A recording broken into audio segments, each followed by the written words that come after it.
Vêtus de sefseri, pull fadila, chéchia et autres habits traditionnels revisités, les participants à cette sortie annuelle étaient nombreux et diversifiés.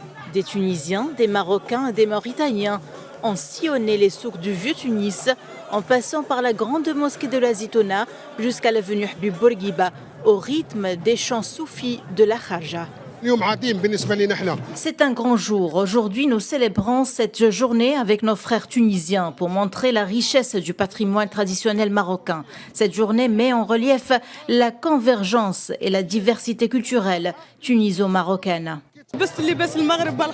Je suis tunisienne et fan du patrimoine marocain. J'aime leurs traditions et je tiens toujours à participer à toutes les occasions de ce genre. Aujourd'hui, j'ai porté le bornous traditionnel marocain. Certains n'ont pas hésité à danser et manifester leur joie durant cette manifestation.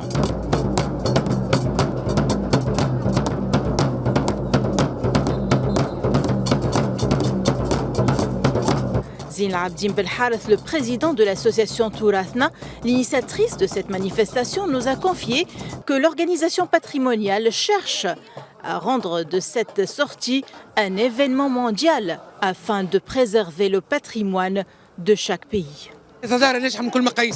Une sortie réussie avec la participation de différentes cultures maghrébines. Nous souhaitons que cette sortie sera mondiale afin de préserver l'identité de tous les peuples du monde.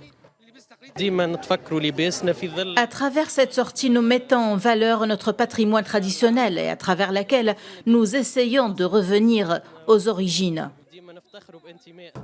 Des Tunisiens, des Marocains, des touristes, femmes, hommes, filles, garçons, jeunes et moins jeunes sont tombés sous le charme de l'attrayante et traditionnelle sortie annuelle. Et plus le rythme s'accélérait, plus la foule était excitée et manifestait une vivacité extraordinaire.